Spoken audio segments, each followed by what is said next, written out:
본문의 마지막 우리가 읽었던 본문의 마지막 52절에 보면은 제자들은 기쁨과 성령이 충만하니라. 바울 목사님과 바나바는 복음을 전하고 다른 곳으로 갔지만 그 바울과 바나바를 통해서 복음을 들었던 제자들, 여기서 제자들이라는 것은 예수님의 직계 제자를 의미한다기보다는 너희는 가서 모든 족속으로 제자를 삼아라고 해서 주님께서 그리스도인을 세우는 것을 말할 때 사용된 이 제자입니다. 그 말은 다른 말로 말해서 여기 제자들이라는 것은 우리와 같은 평범한 그리스도인을 뜻하는 것입니다. 그런데 그들이 어땠다고 말하고 있어요? 기쁨과 성령이 충만했다. 적어도 이 초대교회, 이 성경에 나오는 이 교회들의, 이 고린도 교회, 에베소 교회와 같은 이 초대교회들의 특징은 뭐냐면 모든 그리스도인들이 성령과 기쁨에 충만한 인생을 살았다는 것입니다. 여러분들은 어떻습니까? 제가 어렸을 적에 저희 부모님이 예수님 믿는 걸 보면은 성령과 기쁨이 충만한 것을 저는 봤어요.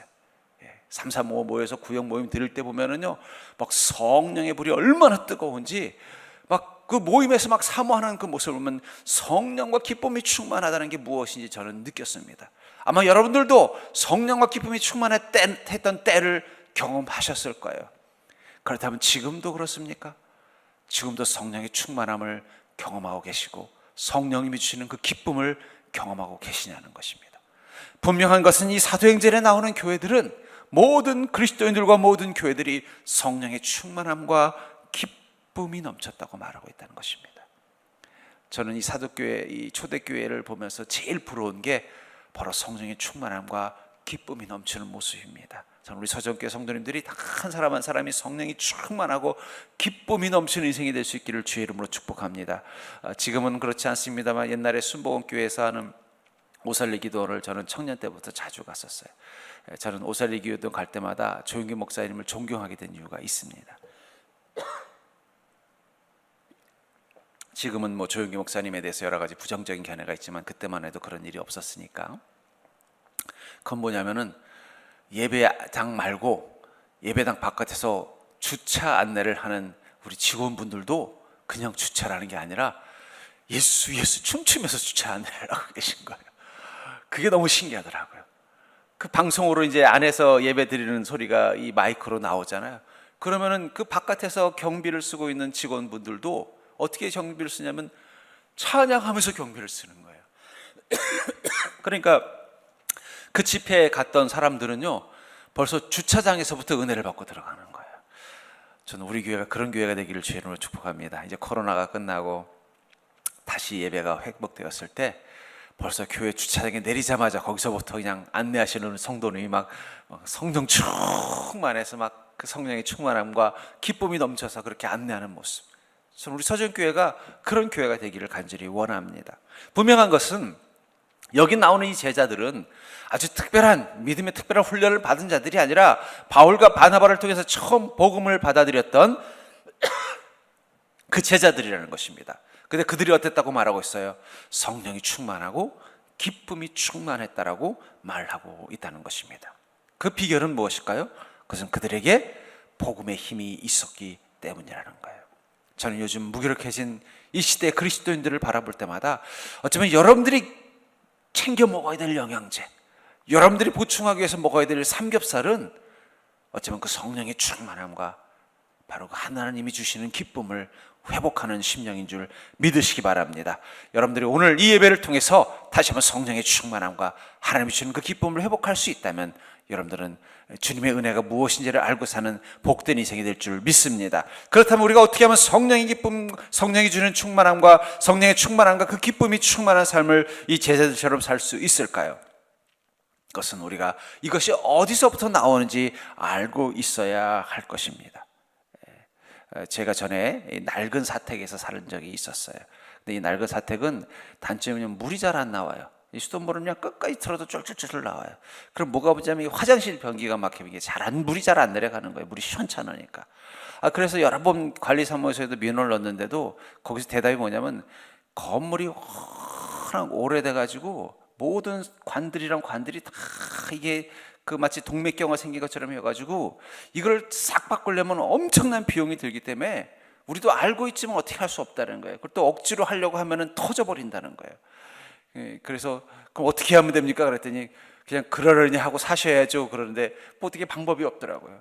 그러다가 우리 서정교회로 오면서 여기 아파트 그래도 뭐 지은 지 좀 됐지만 그래도 깨끗한 아파트 사택으로 이사 가서 보니까 제일 좋은 게 뭐냐면 물이 잘 나와서 좋아요. 그냥 옛날에 샤워 한번 하려면 쫄쫄쫄 나오는 막 그 비누 닦아내는 것도 힘들었는데 여기는 너무 세게 틀면 따가워서 반만 틀어놔도 그냥 충분할 정도여서 기분이 좋아지는 걸 느꼈습니다.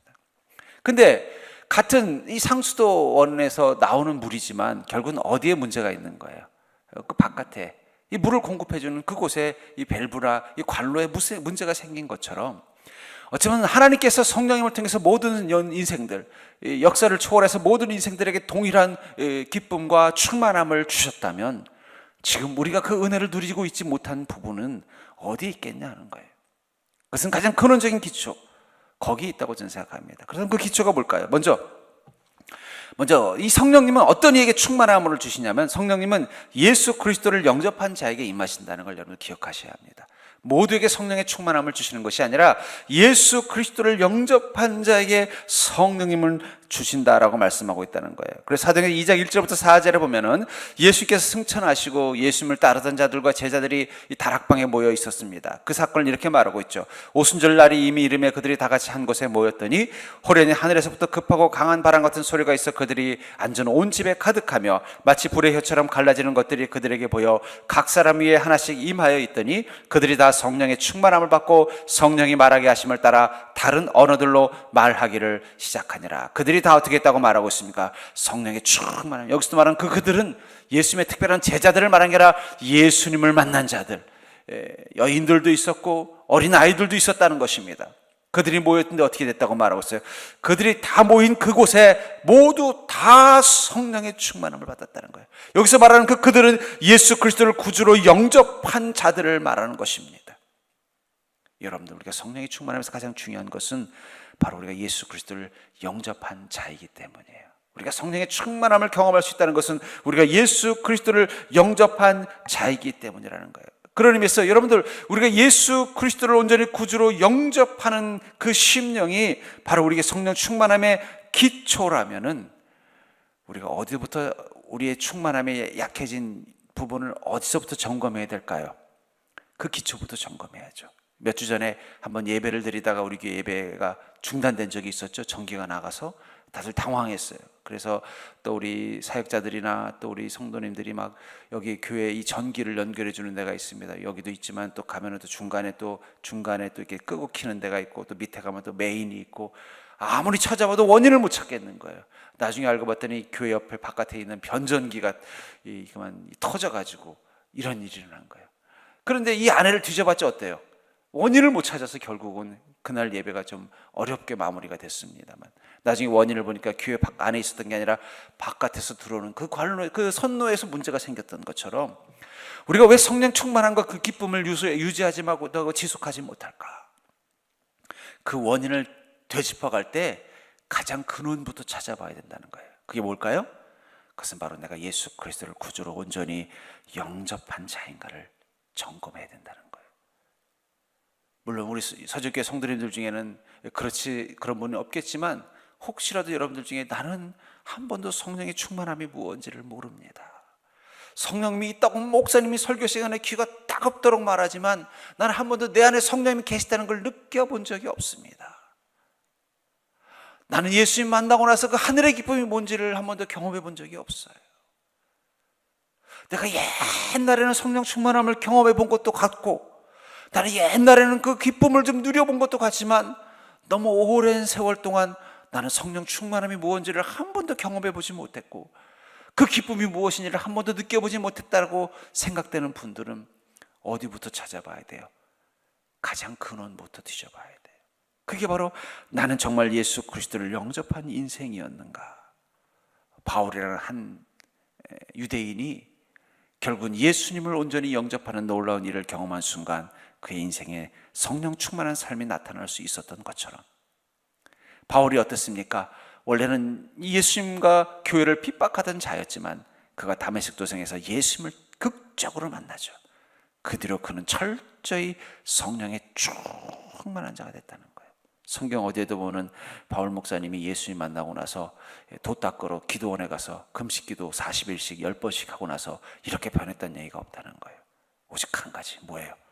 그 다메섹 도상에서 예수님을 극적으로 만난 거예요. 사도행전 9장 4절부터 5절에서 뭐라고 말하고 있어요? 하늘에서 소리가 있어 이르되 사울아 사울아 내가 어찌하여 나를 박해하느냐 하시거늘 대답하되 주여 누구시니까 이르시되 나는 내가 박해하는 예수라. 이 음성을 한번 듣고 나서부터 바울 목사님은 성령 충만한 자가 된 거예요. 그러니까 성령 충만은 바로 예수 그리스도를 영접하는 믿음으로부터 시작이 되는 것입니다. 그 영접의 믿음이 준비되어 있지 않았다면, 그 영접의 신앙이 경험되지 않았다면, 예수 그리스도를 온전히 만나는 경험이 없었다면 아무리 내가 성령의 충만함을 받고 싶어도 생기지 않는 거예요.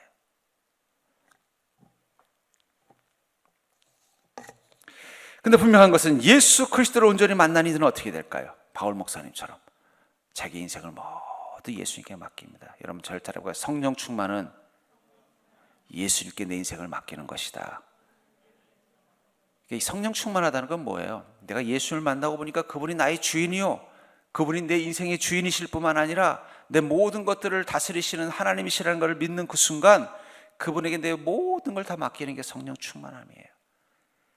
막 뜨거워지고 막 방언을 하고 가슴이 막 타오르는 것 같고 이것도 성령 충만함이지만 내가 주님께 모든 걸 맡길 수 있는 마음의 결단을 가지고 살게 되는 것, 그것도 성령 충만함이라는 거예요. 그런 의미에서 여러분 구원의 확신, 그것은 곧 영접의 확신입니다. 우리가 예수 그리스도를 영접했다는 것, 그리고 그것이 우리에게 정말 분명한 확신이 된다는 것이 바로 구원의 확신과 같다는 거예요. 우리가 보통 당신은 구원의 확신이 있습니까? 라는 말은 당신이 예수 그리스도를 영접한 확신이 있느냐라고 묻는 질문이라는 것입니다. 요한복음 4장 29절에 보면은 이 사마리아 여인, 우리 지난주 주일 설교에도 나왔습니다만 이 사마리아 여인이 이 야곱의 우물가에서 예수님을 만나죠. 그냥 만난 게 아니라 그분을 어떻게 했어요? 영접했다는 거예요.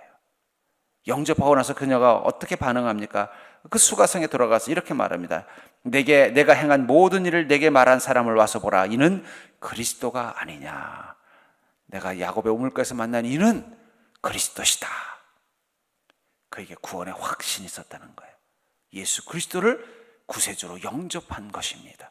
영접의 확신, 구원의 확신은 영접의 확신이라는 거예요. 그 영접의 확신이 있는 자에게만이 자기 모든 삶을 주님께 맡길 수 있는 성령 충만함을 경험할 수 있다는 거예요. 그런데 이 여인은 어떤 여인이에요? 사마리아 여인이에요. 그리고 예수님은요, 그 당시 때 유대인이었어요. 사마리아 여인이 예수님을, 유대인을 그리스도라고 말하고 있다는 걸 생각해 보십시오. 사마리아 사람들은 유대인들과 서로 물과 기름 같은 사이였어요. 그렇기 때문에 이 사마리아인은 유대인이 이 그리스도라는 걸 아마 받아들이기 쉽지 않았을 거예요. 그런데 그녀는 어떻게 했다는 거예요? 유대인으로 오신 예수님을 그리스도로 고백하고 있다는 거예요. 왜 그렇습니까? 그는 예수 그리스도를 확신 있게 영접했기 때문에 저분은 정말 하나님이시다. 저분은 정말 그리스도시다. 저분은 바로 나를 구원하시기 위해 하나님이 보내신 바로 이 그리스도이시다. 메시아이시다. 그 확신이 있었기 때문에 그녀는 수가성에 가서 뭐라고 말한 거예요? 나를가 만난 그가 그리스도라고 선포하는 것입니다. 요한복음 3장 16절에 보면 하나님이 세상을 이처럼 사랑하사 독생자를 주셨으니 이는 저를 믿는 자마다 멸망치 않고 영생을 얻게 하려 하심이라. 어떤 자에게 영생을 얻게 한다고 말하고 있어요? 그를 믿는 자마다.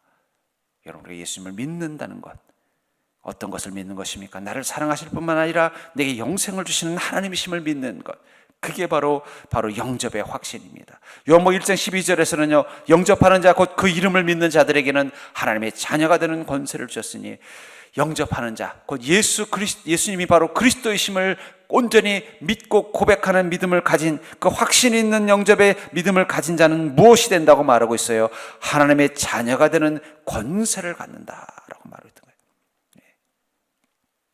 하나님의 자녀가 되는 권세.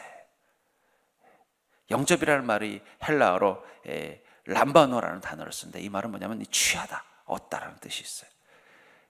여러분, 이 매가 하늘을 날다가 저 밑에 토끼가 지나가는 게 보여요. 그럼 매가 거기서 갑자기 하강을 합니다. 하강을 해서 발톱을 내밀어서 어떻게 해요? 그 토끼를 람바노 하는 거예요. 람바노. 근데 잘못 람바노 하면 어떻게 될까요? 놓치는 거예요. 놓치면, 잡았는데 하필이면 귀 끝을 살짝 잡고 놓쳤어요. 그럼 어떻게 될까요? 토끼는 토끼굴로 쏙 들어가 버리면 그날은 저녁 쫄쫄 굶어야 되는 거예요. 그렇기 때문에 매가 토끼를 잡을 때 어떻게 돼요? 그 발톱에 힘을 꽉 주고 토끼가 닿는 순간 온 힘을 다해서 토끼의 몸을 꽉 쥐는 거. 그걸 뭐라고 말한다고요? 그거를 바로 이 영접이라고 말한다는 거예요. 그게 영접입니다. 예수님 만난 게 영접이 아니에요. 나 예수님 봤어. 그건 영접이 아니에요. 예수님이 나의 주인임을 확신하고 꽉 붙잡는 거. 여러분, 이 혈루증 앓는 여인이 예수님의 옷자락을 살짝 잡았지만, 손으로는 살짝 잡았지만 그 마음으로는 어떻게 했을까요? 예수님의 옷자락이 아니라 예수님의 발목을 꽉 붙잡았을 거예요. 그 순간 어떻게 된 거예요? 그에게 성령의 권능, 하나님의 자녀가 되는 권세가 임한 것이 바로 치유인 것입니다. 전 그런 의미에서 가룟 유다와 베드로의 차이는 그들이 영접받은 자와 영접받지 않은 자가 아니라고 생각해요. 가룟 유다도 예수님을 나름대로 만났습니다. 근데 무엇이 없었어요? 확신이 없었다는 거예요. 저분은 예수님이야. 저분이 하나님이야. 저분만이 나를 구원하실 수 있어. 이 확신이 없었기 때문에 그는 어느 순간 흔들린 거예요. 여러분들, 우리가 예수를 만났지만 영접하지 않은 신앙이 있어요. 그러면요, 환란이 오면은 흔들리게 돼 있어요. 인생에 문제가 오면요, 자꾸 하나님의 능력과 은혜를 의지하는 게 아니라 세상의 지혜와 방법으로 그 문제를 해결하려고 허우적거리게 된다는 거예요. 전 그런 의미에서 여러분들 다시 한번 구원의 확신, 영접의 확신을 갖는 자가 되기를 주님으로 축복합니다. 영접이 뭐라고요? 꽉 움켜잡는 게 영접이라는 거예요. 나 예수님 없으면 못 살겠어요. 절 따라해 볼까요? 나는 예수님 없으면 못 살겠습니다. 여러분, 그런 마음으로 사는 게 바로 구원의 확신을 가지고 사는 거예요. 그런 확신을 가진 자에게 성령의 충만함이 임한다는 사실을 기억하시기 바랍니다. 어설프게 잡은 사람에게 하나님 은혜 주지 않는다는 거예요. 꽉 잡아야 돼. 꽉 잡아야 돼. 그걸 놓지 않고 꽉 잡아야 돼요. 우리 옛날에 동자삼이라는 동화가 있습니다. 우리 전설의 고향에 보면은 한 효자가 있는데 어머니가 이제 병들게 되신 거예요. 그래서 걱정하고 있을 때 하던 한 도사가 나타나서는 저 산속에 가면은 어떤 산속에 가면은 어떤 무덤이 있는데 그 무덤을 파면 시체가 하나 있을 거다. 그 시체의 다리를 하나 가지고 와서 어머니를 다려 먹이면 낫는다 그런 거예요. 그래서 무서운데도 밤에 그 산속에 비가 오는데도 가서 어떻게 해요? 무덤을 봤더니 진짜로 시체 하나가 있는 거예요. 그래서 그 시체 다리를 뚝 떼가지고 갖고 오는데 갑자기 누워있던 시체가 벌떡 일어나더니 한 발로 깡충깡충 뛰면서 뭐라 그래요? 내 다리 내놔, 내 다리 내놔. 그럼 여러분들 무서워서 어떻게 하겠어요? 에고머니라고 던져버리고 갈 수도 있는데, 이 아들은 어떤 마음이에요? 어떻게 이제 어머니를 살리고 싶으니까 그 다리를 쥐고 죽어라 하고 집에까지 뛰어간 거예요. 뛰어가가지고 가마수닭을 푹 끓여서 먹였는데 어머니가 살아나신 거예요. 신기해서 가마수 난을 봤더니 뭐가 있더라고요? 산삼에 뿌리가 있더라는 거예요. 여러분, 그게 바로 영접입니다. 우리 예수님 만났다고 하지만 정말 영접한 신앙인가? 그러나 영접의 확신이 있어요. 난 정말 주님 만났어요. 난 주님이 아니면 살 수가 없어요. 나는 주님의 그 바지가락이를 꽉 붙잡는 마음으로 내가 목숨을 다해서라도 반드시 주님과 함께 가기로 결단하는 마음으로 가겠다는 마음을 가져야만 그때부터 성령의 역사하심이 내 삶을 다스리기 시작한다는 거예요. 그냥 만났다고 역사하시지 않아요. 내가 영접의 믿음으로 주님 앞에 가야 된다는 거예요. 그렇기 때문에 영접의 확신, 구원의 확신은 곧 영접의 확신입니다. 그리고 그 영접의 확신이 있는 사람은요, 다른 삶을 살 수밖에 없어요. 주님을 제대로 만났는데 어떻게 다른 인생을 살 수 있겠어요? 이 사도행전에 나오는 많은 그리스도인들의 삶이 이렇게 특별한 이유는요, 그들이 원래부터 탁월해서 그런 게 아니에요. 그들이 원래부터 좀 독특해서 그런 게 아니에요. 그들은 예수님을 영접한 자들이기 때문이에요. 예수님을 영접하는 순간 자기가 지금까지 살아왔던 모습으로는 살아갈 수가 없는 거예요. 주님을 만난 자답게 살아갈 수밖에 없는 거예요. 부활을 본 자답게 살 수밖에 없는 거예요. 그게 변화의 힘입니다. 억지로 변하는, 예수 믿고 변화라고 해서 변화되는 게 아니에요. 내가 정말 주님을 온전히 영접하면요, 그렇게 살 수가 없는 거예요. 옛날처럼 살 수가 없는 거예요. 인생의 목적이 달라지는 거예요. 그리고 자기 안에 그 무엇을 하며 살아야 되는지에 대한 그 하나님이 주시는 그 비전이 보이기 시작하는 거예요. 그래서 성령 충만한 사람은 미친 사람처럼 보이는 거예요. 왜냐하면 그들의 눈에 보이는 세상은 사람들의 눈에 보이는 세상과 다르기 때문이에요. 왜냐하면 우리는 예수님을 만났기 때문에. 성령이 충만한 사람이 바라보는 세상은 예수님을 만나지 못한 사람들이 바라보는 세상과는 다른 거예요. 바울 목사님이 이렇게 곳곳 가면서 많은 사람들이 비방을 당하고 어려움을 당하고 핍박을 당함에도 불구하고 여전히 그 마음의 먼지를 털어내버리고 더 기쁨과 성령이 충만해서 복음을 전할 수 있었던 이유는 그분은 예수 그리스도를 온전히 만난 자이기 때문입니다. 그 순간 그의 인생은 다른 게 보이기 시작하는 거예요. 전 여러분들이 믿음의 눈으로 사는 자가 되기를 주의 이름으로 축복합니다. 그런 의미에서 우리는 다시 한번 내 안에 있는 구원의 확신을 점검해야 된다. 난 정말 예수님을 만난 걸로 끝난 게 아니라 영접한 신앙인가? 정말 예수님을 꽉 붙잡고 있는.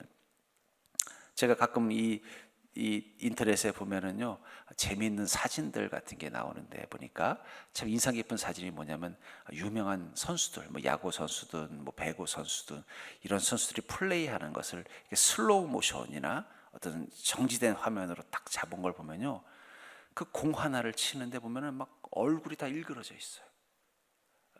뭐 저는 또 탁구를 좋아하니까 탁구 중에서도 우리나라 중국의 유명한 선수들이 있습니다. 그 선수들이 공을 치는 모습을 이렇게 딱 정지된 화면을 보면은 이 플라스틱 조그만 공 하나를 치는데 막 온몸이 다 뒤틀려 있는 거예요. 막 그 그림만 봐도 그 사람이 마치 이게 플라스틱 공 하나를 치려고 애를 쓰는 게 아니라 이만한 볼링공 하나를 치려는 것처럼 막 망치로 치려는 것처럼 온 힘을 다해서 그 공을 치는 거예요. 그래서 제가 그랬어요. 야, 저 공을 치면은 저 공이 플라스틱 공이지만 넘어가서 받는 사람은 정말 아프겠다. 여러분들, 실력이 탁월한 사람일수록 어떤 사람이냐? 그 플라스틱 공처럼 작은 공 하나에다가 엄청난 자신의 모든 힘을 쏟아낼 수 있는 사람이 그게 정말 최고의 선수예요. 투수들도 그래요. 야구 선수들도 마찬가지예요. 공 하나를 치는데 자신의 온 힘을 다 그 뺏 끝에 혹은 공을 던지는 투수는 그 손가락 끝에 실어낼 수 있는 사람만이 가장 훌륭하고 위대한 선수가 될 수 있는 것처럼 우리 예수 그리스도를 만난 그 믿음의 확신, 구원의 확신이 우리의 삶 가운데서 분명한 인생의 목적을 갖게 만들고 우리 삶을 변화되게 만들고 주님이신 그 비전을 위해 살아가는 그 모습으로 나타나게 될 수밖에 없다는 거예요. 전 여러분들이 다시 한번 여러분들의 구원을 점검하시길 바랍니다. 난 정말 예수 그리스도를 영접했는가? 꽉 붙잡은 믿음인가? 전 그런 의미에서 성령의 역사는 구원의 확신으로부터 시작된다고 저는 믿습니다. 절 따라해볼까요? 성령의 역사는 구원의 확신으로부터 시작된다. 히브리서 11장은 믿음장이에요. 그래서 처음 11장 1절에 믿음은 바라는 것들의 실상이요 보이지 않는 것들의 증거니 하면서 이렇게 쭉 소위 성경에 나오는 그리스도인들에 대해서 설명하면서 그들이 믿음으로 어떻게 행해 나갔는가를 이야기하다가 11장 33절 38절에 보면은 이름을 말하지 않고 그들은 이라고 말하면서 아주 중요하지 않은 소위 말하는 눈에 띄지 않는 그리스도인들, 그 믿음으로 살았던 이들 중에 좀 눈에 띄지 않는 그리스도인들을 그들이란 말로 통칭하면서 이렇게 말합니다.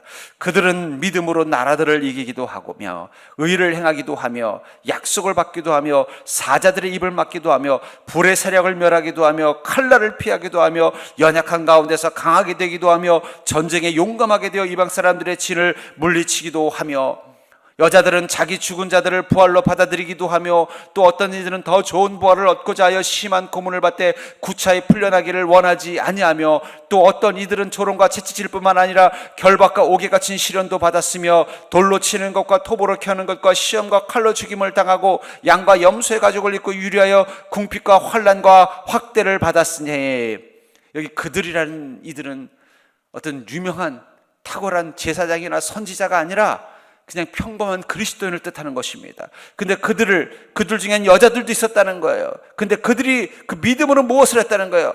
자기의 죽은 자들, 자기가 너무 아끼고 사랑하는 이들, 가족들의 죽음 가운데서도 그것을 부활로 받아들일 수 있는 소망을 가지고 이겨냈고 또 예수님을 믿는다는 일을 하여 심한 고문을 받고 해도 그것 때문에 구차히 풀려나기를 원하지 않았다고 말하고 있다는 거예요. 어떤 이들은 예수를 믿는다는 이유로 조롱과 채찍질을 당하고 결박과 옥에 갇히는 시련도 받았다는 거예요. 돌로 치기도 하고 톱으로 켜는 그런 죽임도 당하겠다는 거예요. 또 그 마을에서 쫓겨나서 궁핍과 환난과 학대도 받았다는 거예요. 근데 그 다음 구절이 저에게 너무 은혜가 돼요. 38절에 이런 사람은 세상에 감당하지 못하느니라. 이런 믿음의 사람은 누가 감당하지 못한다고요? 세상이 감당하지 못한다고 말하고 있습니다. 성령이 충만하면요, 우리를 감당할 사람이 세상에 없어요. 이 세상에 가장 강한 사람은 성령 충만한 사람들입니다. 이 세상에서 가장 무서운 사람은 성령 충만한 사람이에요. 왜냐하면 그들은 죽음도 환난도 핍박도 두렵지 않기 때문입니다. 이 사도행전 속에 나오는 모든 그리스도인들은 구원에 대한 확신이 그 믿음 가운데 실려 있었습니다. 그리고 그것을 가지고 사는 자들이었다고 말하고 있다는 거예요. 우리가 구원의 확신을 갖는 그 순간, 구원의 확신을 갖는 그 순간 성령님은 우리 안에 힘이 되어 주십니다. 인생의 고난 하나도 무섭지 않아요. 오히려 그 가족의 죽음 가운데 부활의 소망을 갖는다고 말하고 있어요. 고문을 당하고 또 구차한 일을 당해도 그것 때문에 억울해하지 않는다는 거예요. 안 풀어줘도 돼. 말할 수 있는 자가 됐다는 거예요. 조롱과 핍박을 당하고 심지어는 궁핍과 어려움을 당해도 그것 때문에 낙심하고 실망하지 않는다는 거예요. 그래서 세상 사람들이 뭐라고 말해요? 야, 살다 저렇게 독한 사람들은 처음 봤다. 이런 사람은 세상이 감당하지 못하느니라. 실제로 이 로마가 교회를 핍박할 때 한 지역의 소위 관료가 로마 정부에다 이런 편지를 보냈대요. 기독교인들을 핍박하는 것은 별로 바람직한 정책은 아닌 것 같습니다. 왜냐하면 그들은 핍박하면 핍박할수록 이상하게도 더 어디서 힘이 생겨가지고 더 부흥하고 더 번성합니다. 그러니 이 정부에서 좀 전략을 좀 바꿔주십시오 하는 그런 편지를 보냈다고 합니다. 그게 기독교의 힘이에요. 여러분, 기독교인은요 팽이 같아요. 맞으면 맞을수록 더 꼿꼿이 씁니다. 때리면 때릴수록 더 세게 돌아요. 우리 그리스도인은 그게 가능해요. 왜 그럴까요? 성령의 힘이 우리를 지키고 보호하시기 때문이에요. 그렇기 때문에 구원의 확신을 가진 인생을 살면은요, 우린 자연스럽게 성령이 충만하면 구원의 확신을 갖는다는 건 마치 그 건물 바깥에 있는 수도관에서부터 밸브를 활짝 여는 것과 같다는 거예요. 그래야 물이 콸콸콸 나오는 것처럼 우리가 온전한 구원의 확신을 가지고 사는 순간부터 우리의 삶에는 성령의 능력이 나타나기 시작합니다. 그 성령의 능력이 손끝에서 나타나면 어떻게 될까요? 병자를 치료하는 거예요. 사도행전 3장 6절부터 8절에 보면은 베드로와 요한이 안진뱅이를 일으키죠. 근데 어떻게 일으키냐고 말하고 있냐면은 베드로가 이르되 은과 금은 내게 없거니와 내게 있는 이것을 내게 주노니 나사렛 예수 그리스도 이름으로 일어나 걸으라 하고 오른손을 잡아 일으키니 발과 발목이 곧 힘을 잃고 손 속에서 성령의 은사와 능력이 나타나더라는 거예요. 이런 모든 믿는 자에게는 성령의 은혜와 능력이 임하는 줄 믿으시기 바랍니다. 그것이 손끝에서 나타날 수 있다는 거예요. 또 마태복음 14장 28절 29절에 보면은 베드로가 풍랑을 만난 그 배 위에 있다가 예수님이 오시는 걸 보고 뭐라고 말합니까? 이렇게 말하죠. 베드로가 대답하여 이르되 주여 만일 주님이시거든 나를 명하사 물 위로 오라 하소서하니 오라 하시니 베드로가 배에서 내려 물 위로 걸어가니라. 발끝에서 성령의 능력이 나타나니까 어떻게 돼요? 물 위를 걷게 되더라는 거예요. 감옥 속에 있을 때는 어떤 일이 났습니까? 사도행전 16장 25절부터 26절에 보면은 한밤중에 바울과 실라가 기도하고 하나님을 찬송하며 죄수들이 듣더라. 이에 갑자기 큰 지진이 나서 옥토가 움직이고 문이 곧 다 열리며 모든 사람에 매인 것이 다 벗어진지라. 감옥 안에서도 우리가 성령 충만하면 어떻게 된다는 거예요? 옥문이 열린다고 말하고 있어요. 폭풍 한가운데서는 어떻게 됩니까? 사도행전 27장 24절부터 26절에 바울아 두려워하지 말라 내가 가이사 앞에 서야겠고 또 하나님께서 너와 함께 항해하는 자들을 다 내게 주셨다 하였으니 그러므로 여러분이 안심하라 나는 내게 말씀하신 그대로 되리라고 하나님을 믿노라. 그런즉 우리가 반드시 한숨에 걸리리라 하더라. 무너지지 않는다는 거예요. 침몰하지 않는다는 거예요. 하나님이 지켜주신다고 말씀하고 있다는 것입니다. 이 모든 이 당당함, 여기 이 그리스도인들의 그 모습 속에 나오는 이 당당함은 어디서부터 왔어요? 그들에게 성령 충만함이 있었고 그 성령 충만함의 근원에는 바로 그 구원에 대한 확신이 있었기 때문이라는 것입니다. 그러므로 사랑하는 성도님들, 지금 여러분들의 손과 발을 한번 보세요. 어떠세요? 막 손에 좀 힘이 있습니까? 막 열심히 뭔가 내 인생에 대해서 목표와 꿈과 하나님의 비전을 위해서 막 신나게 손을 쓰나요? 그냥 무기력한 손이 되어 있나요? 여러분들 발언은 어떻습니까? 정말 힘차게 걷고 있습니까? 여러분 그리스도는 이럴수록 당당하게 걸어야 돼요. 사람들이 아이고 요즘 세상에 뭐 이렇게 좋은 일이 있다고 그렇게 힘차게 걷나 할 때 우리는 성령 충만하면 걸어야 돼요. 왜냐하면 우리 인생에 파도 무서워하지 마세요. 우리가 성령 충만하면은요 그 위를 걸어갈 것입니다. 또 여러분들 삶이 마치 감옥 속에 갇힌 것처럼 느껴지세요? 성령 충만함으로 여러분들을 지켜내십시오. 그러면 감옥문은 알아서 열리는 것입니다. 내가 성령이 충만하면 굳이 내가 손으로 그 문을 열려고 애쓰지 않아도 된다는 거예요. 누구한테 열어달라고 도와달라고 기도할 필요도 없다는 거예요. 알아서 옥문이 열리는 거예요. 그래서 성령의 역사하심입니다. 인생의 폭풍을 만나셨어요? 성령 충만한 가운데 계십시오. 절대로 그 폭풍 가운데 여러분들의 인생이라는 배는 침몰하지 않습니다. 무사히 소망의 항구에 도착할 것입니다. 우리는 그것을 믿는 자입니다. 구원의 확신은 그 성령의 역사심이 내 인생 가운데 손과 발과 내 인생의 감옥과 폭풍 가운데서 이루어질 것이라는 것을 믿는 것입니다. 그것을 위해서 우리가 지금 다시 점검해야 되는 것은 바로 내 구원이에요. 난 정말 예수 그리스도를 온전히 영접하였는가? 나는 정말 구원의 확신을 가지고 사는 자인가? 전 여러분들이 그것부터 다시 점검하길 바랍니다. 다른 부분으로는 왜 내게 성령의 충만함과 그 기쁨이 없는가 찾아봐서 안 된다면은 가장 기본적인 부분으로 돌아가서 그 기본부터 다시 점검하자고요. 나도 모르게 그 확신을 잃어버리진 않았는지, 나도 모르게 주님을 영접했던 그 은혜와 그 마음을 잃어버리진 않았는지, 거기서부터 회복해 나간다면 다시 성령의 역사는 우리 가운데 뜨겁게 임할 것입니다. 그래서 우리 서정교회 모든 성도님들은 모두가 다 예수 그리스도의 제자가 되셔서 모두가 다 성령 충만함과 하늘의 기쁨이 충만한 인생이 될 수 있기를 주의 이름으로 축복합니다.